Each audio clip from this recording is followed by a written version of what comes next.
신종 코로나 바이러스 감염증 확진 환자가 1명 추가돼 모두 24명으로 늘었습니다. 검사 시간을 줄인 새 진단법으로 하루 진단 가능 건수가 많아지면서 환자 수는 더 늘어날 것으로 보입니다.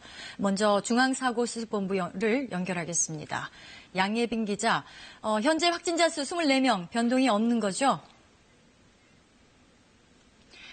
네, 현재 확진자 수는 24명입니다. 24번째 확진자는 중국 우한에서 귀국해 임시 생활시설에 머물렀던 교민입니다.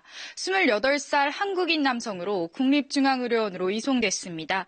이 환자는 현재 인후통 증상 외에는 다른 증상은 보이지 않는 것으로 알려졌습니다. 다른 확진 환자들의 상태도 안정적입니다. 23번째 환자는 폐렴 증상이 확인됐지만 양호한 건강 상태이고 13번째 환자도 폐렴 증상은 보이지만 환자가 느끼는 증상은 없다고 전해졌습니다. 환자와의 접촉자 숫자도 1,386명으로 늘었습니다. 접촉자 가운데 확진 판정을 받은 사람은 모두 9명입니다. 네, 확진자들이 늘어나면서 이분들이 다녀갔던 업체들 타격도 크다고 들었는데 어제도 마트와 백화점 등이 줄줄이 휴업했다고요?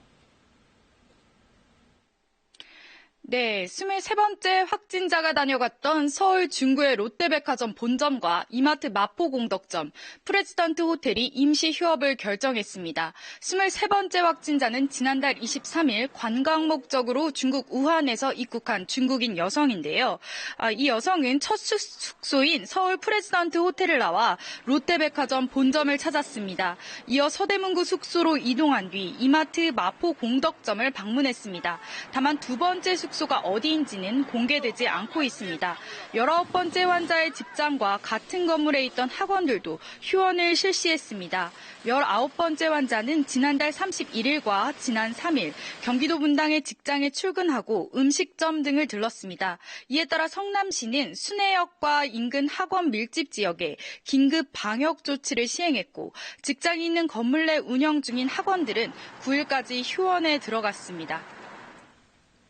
네, 새 진단법이 도입되면서 검사 시간이 크게 줄었다고 하는데요. 그럼 얼마나 줄어든 겁니까?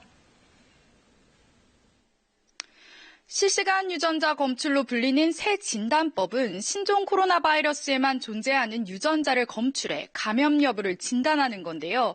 검사 시간이 6시간으로 줄고 민간 병원에도 시약을 보급할 수 있어서 하루 진단 가능 건수가 3,000건까지 늘어나게 됐습니다.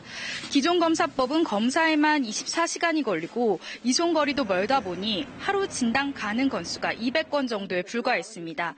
앞으로 진단 검사가 본격 확대되면 확진자 수가 늘어날 것이라는 전망도 있는데요.